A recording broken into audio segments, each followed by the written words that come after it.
So they've even misdefined the idea of ketogenic diet based upon that study, because that's not ketogenic diet. That's something else. That's a high fat, high processed fat diet, which is just, well, it's not going to do any good for the body. The American Academy of Pediatrics is urging for the treatment of obesity of young children with surgery and drugs. We're not talking about let's get out and get active. We're not talking about let's monitor what's going in our pie hole, if you will.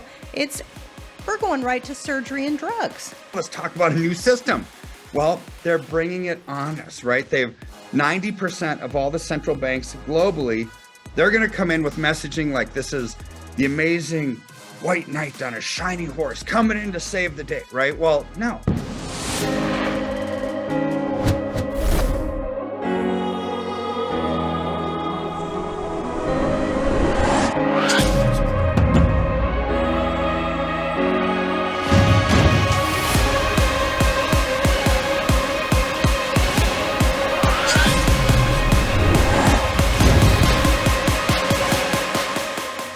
I find it interesting that every single week or month or year that goes by, there's another fad diet that becomes popular.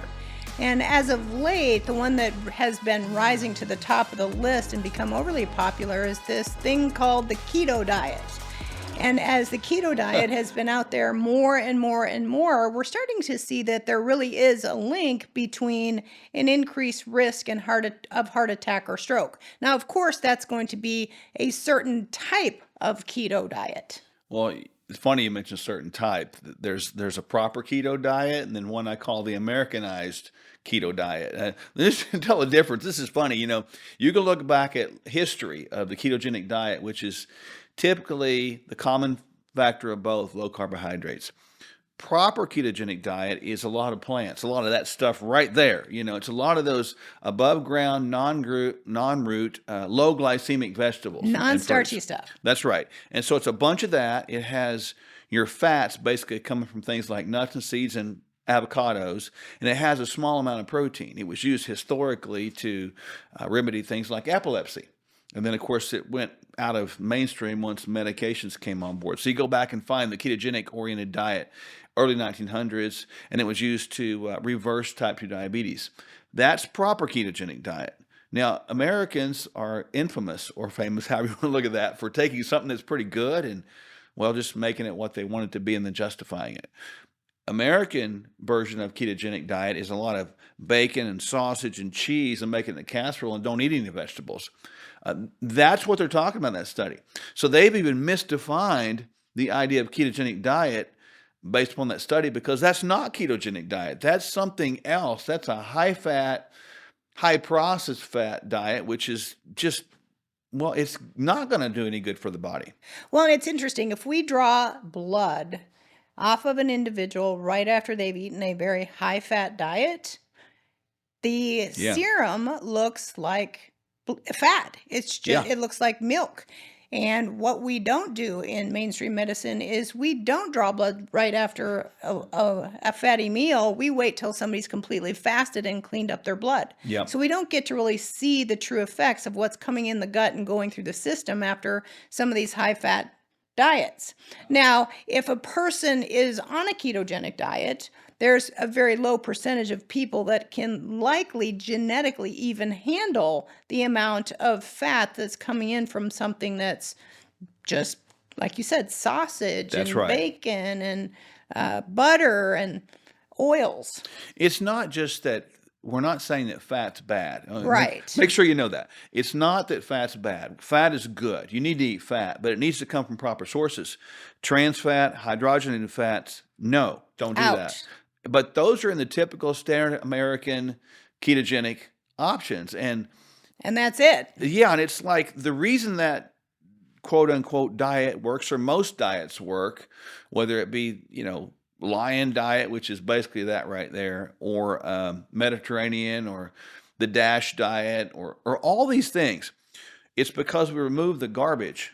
When you remove the garbage, of course it's going to work, right? If you keep the carbohydrates fairly low from a low glycemic source, of course it's going to work. So people do get benefits, but in this case, with the study you're talking about, of course it led to higher cardiovascular and cardiac disease risk. Of course, because it didn't have the things that bring cardiac protection, which are the polyphenols in the plants. So, in terms of ketogenic, let's clarify what is good. It's going to be Yeah. semi-Mediterranean, which is plants, lots of plants. The system needs fiber, it needs phytonutrients, it needs the polyphenols. Yep. It needs all of those things to help do a body good. It needs less sugars, processed things, and the right types of fat, those being monounsaturated, polyunsaturated fats in the Yeah. right proportion for the person that's consuming a ketogenic diet. Yeah, and the other aspect of that's right. And the ketogenic diet, I mean, I think it's probably wise for people to understand what that is. So when the body doesn't have these carbohydrates to turn to glucose, okay, which is good. Our bodies are not designed to run primarily from glucose. Key point. So when the body is relatively low in glucose, right, and we burn those stores out through our liver and our muscles, the body can in turn convert some of these fats into these ketones. Right. Now, ketones, hence the ketogenic diet, are nothing but short-chain fatty acids that can be used to fuel the body in place of the glucose. In fact, I believe the brain prefers ketones. The brain does, and it's fascinating. And Like, the heart. I'm sure people have heard of like TBIs or traumatic brain injuries from football players. You know, when their brain goes into an injury status, Shock state. it shocks and it doesn't use glucose as well. So your body starts immediately producing ketones.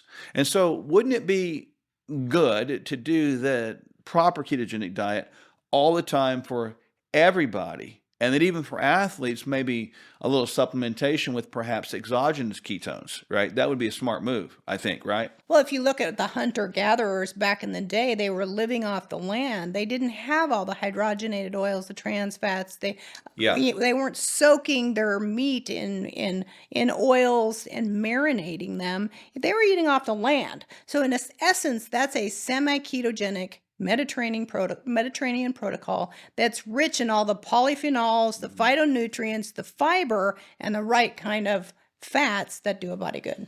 Yeah, and so the best diet, if you get down to it, I kind of call it the Noah principle. You know, when Noah hopped off the boat, Yeah. you know, with him and his family, you know, and our genes have changed only 2% in 10,000 years. You know, God told them to just basically eat, well, that stuff and what's in the It land. wasn't processed, it's fresh. Yeah, if you can't find out in nature in that proper form, it's probably not food anyway. So we probably need to avoid it. So long and short of that is that Americanized ketogenic is dangerous. But when you eat real food and proper ketogenic, Mediterranean-ish style, it's going to be beneficial. And it takes time to chew these things. Yeah. Instead of inhaling them like oftentimes we do when we eat the standard American kind of food. Mess. So eat real food. That's the moral of that story. Just ahead, don't fall for the traps of getting surgery or using medications for childhood obesity.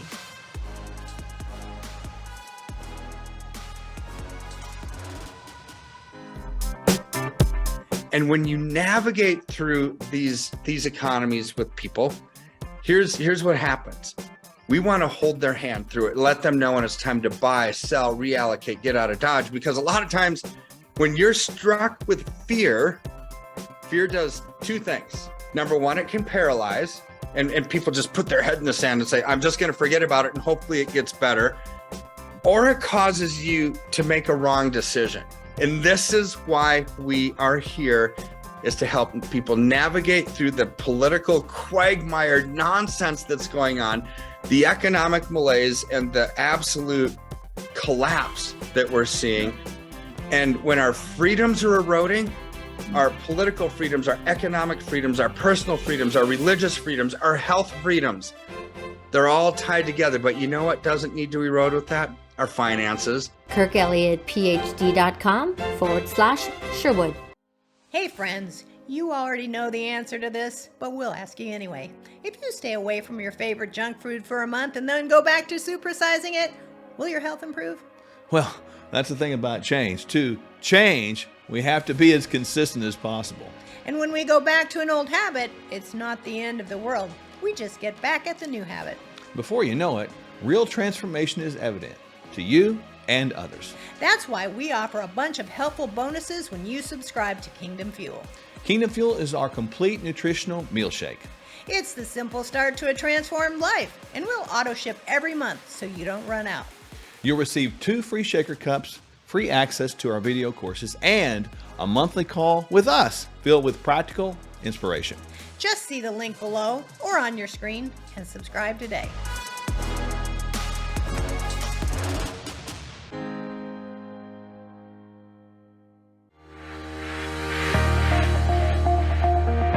The body's amazing at recovery, so you want to give it every chance, no matter what time it is. So in that context, no, it's certainly never too late. You're never too old to start trying to be healthy. No matter where you are in terms of your health, that you can turn this around. It's never too late to start a wellness program, and it's never too late to reach your healthcare goals. There's an old adage, and I'm not sure where it came from, but I really do like it. And they say the best time to plant a tree is 20 years ago. The second best time is today. We just want people to hang on to hope. We are hope dealers. And if you are not paying attention to the 4 foundational pillars of health, physical, emotional, intellectual, and spiritual, eventually it is going to catch up. If we get all those 4 areas right, and we do it right, we see a dynamic occur in the middle called wellness, and that's where people get better. Their health is really going to return as a side effect of wellness.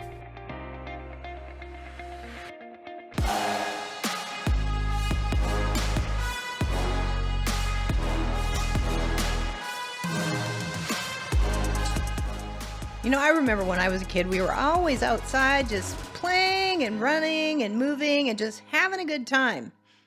Yeah, boy, things have changed. I can remember going to this when I was a kid. I'd go to this little place. They called it the ditch, right? Sounds kind of a healthy place, doesn't it? But we'd go play in the creek, and I remember I had a little piece of bacon on a string, and I'd throw it out there in the little creek, and I'd catch crawdads. So you could catch the biggest crawdad, right? And then we learned how to play with fire over there, unfortunately. And we learned about horny toads and lizards and all that stuff, getting our hands in the dirt. And we were active all day. And I remember being out all day long, and our parents had to go, yell for us, or maybe one of the neighbors' parents would have to yell for us and then tell us a message to get home. It's time for dinner. It's not like that anymore. Oh, no. And in fact, things have really, really changed. I read an article the other day that talks about how the American Academy of Pediatrics is urging for the treatment of obesity of young children with surgery and drugs. We're not talking about let's get out and get active. We're not talking about let's monitor what's going in our pie hole, if you will. We're going right to surgery and drugs. Yeah, I read that article too, and it kind of freaked me out. And I got to tell you, I got kind of angry about it because we got kind of criticized a lot for a movie we did several years ago, Fork Your Diet. Boy, the movie, did we. remember that? Yes. We had the It's great. we had the FMI badges, and we came up and raided a house. Knocking on the door. Yeah, and the character was like a crackhead feeding her kids sugar, and we were busting the place, doing a raid on it for child abuse. And it really, that came to my mind when I saw that article. I thought, what the heck have we done? Statistics don't lie today. And in our day, it wasn't like that. You look back at old pictures, you didn't see children that were, you saw some that may be a little bit chubby, but you didn't see obese kids. I mean, that just wasn't even heard of, and nor obese, adults. But now 1 in 4 children are obese right now. And if those trends continue, it is predicted by some, unfortunately, that by 2050, 100% of our population in these United States will be overweight or obese. And I think about all the disease trends and stuff like that, and how it could be avoided, and how that, what we do within our practice and clinic and helping people all around the world is we teach them how that doesn't have to be part of their life. They can actually eliminate that potential for, obesity to come up. And you don't have to do some work. It's not about a pill, but it doesn't have to be, right? And then when I saw the article, I kind of got irate about it because it did talk about drugs and surgery at 12 and 13 years old. So drugs start at 12 and surgery starts at 13. What? Does that even make sense? It absolutely does not make any sense to me especially when we haven't looked at the modifiable risk factors. Just because you're born with a certain set of genes does not mean you have to have a certain outcome. As we both know, genes have changed 2% in 10,000 years. That's right. So if we look back at those pictures that we were just talking about, what has changed? In the early 80s, when that food pyramid came out, Yeah. and we really reversed what we should be eating instead of fresh and raw fruits and vegetables, nuts and seeds, and good, clean protein, we started to say we needed 6 to 8 servings of grains. And now it's moved to making things like cereals and all of these processed carbohydrates be like normal, like something that we should be eating instead of something that we should minimize if that's part of the problem. Well, my opinion is I believe that this crisis we're seeing that is obesity being the fastest growing non-communicable disease in the history of mankind, progressively getting younger and younger now to children. I think that is the downfall of our country and world. I don't think it's because of climate change. I don't think it's because of, finances. I think it's an utter collapse of our ability or inability, I should say, to recognize the brilliance of the human body. And you mentioned genetically, we do genes. And the majority of people have genes that will help them gain fat at appropriate times, like times of famine. But these genes don't create obesity. No, this has been created by a culture that's been generated and subsidized and profitized, well, frankly, from our own government. And it makes me ill at my stomach because no one wants to talk about it. And these kids that are mentioned in that article, for the experts to say, the pediatric professionals, which I use that word loosely, to even say that this idea of childhood obesity is just it's a disease that's like asthma. It's not a lifestyle disease. A lifestyle has nothing to do with it. What you eat has nothing to do with it. That was the silliest thing I think I've ever read, at least in the last 10 years. Absolutely, especially when we're looking at adults that come into our practice, and we see that if we put those lifestyle things in place, good nutrition, optimal exercise, stress management, hormone balance. Have we looked is the thyroid off? Is the insulin signaling mechanism off? What about genetics? Maybe we need to detox an individual a little bit more routinely. Get rid of that persistent organic pollutant load that's actually coming in instead of putting somebody on drugs that's simply a Band-Aid that's not going to change the root of the problem. Or how about let's cut out an organ? That doesn't make sense for the long haul. That could potentially set us up for another whole host of problems. Yeah, to think about the idea of surgery at a 13-year-old kid when they're in the middle of growth process. I think that's the childhood mutilation concept. That is not even right. And then to use drugs at that time without talking about lifestyle is disgusting. And I don't know who these people think they are. That article is completely preposterous in all aspects. So if you're a parent out there and you have a child that's struggling with this, we can teach you processes that will help you get it. And then you can do the best thing for that child is you can train them how to not have to deal with it later in life. So you can actually save the next generation by becoming part of the solution instead of becoming and maintaining part of the problem. We need to see obesity go away, and it doesn't need to go down in our children. Bottom line.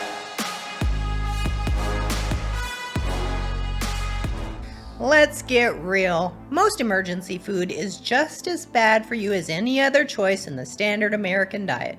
And that's just sad. We don't just need food. We need highly nutritional food.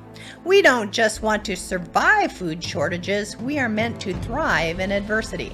Complete your daily nutrition and have shelf-stable Kingdom Fuel as a cornerstone of your food supply. Don't sacrifice your health or your taste buds. Stock up on Kingdom Fuel now. Hello, I'm Kevin Sorbo. Now, there's an old saying, it's not what you know, but who you know that matters. Now, that's true in our careers, spiritual life, and when it comes to our health and overall well-being. Today, most of us know a lot of information about health and nutrition, but are we really doing anything with it? So here's what I've learned from working with Doctors Michele and Mark Sherwood. They're the founders of the Functional Medical Institute. You need a wellness plan that's customized based on your unique needs. Now remember, Real change can only happen when you address the whole person. That is exactly what Mark and Michele do, and why they are people you should know. They'll help you discover what you need to experience transformation. Find out at Sherwood.tv/Sorbo. That's Sherwood.tv/Sorbo, or just see the link below. Have a great day and God bless. I could use your assistance. Okay, Jesus. Huh? My name is Jesus. Sure. Jesus. Jesus is here today. You looking for a job? Yes, sir. You and Mark have 45 days before the bank forecloses. Not to worry. They do not call me, by God, Byron, for nothing. The collection plate starts to be passed around. Mark reaches into the basket and shouts, "You and your family are the winner from the first church of the lotto." Kind of think of it like a high-stakes bingo night every Sunday. Poopy diaper! Poopy diaper! This video of the diaper is going viral right before our eyes. This is a miracle. What is? Friends of Faith has over 300,000 followers. Oh my dad! That's more followers than Moses had. Jesus! Take the wheel! No, stop! Take the wheel! I got it, buddy.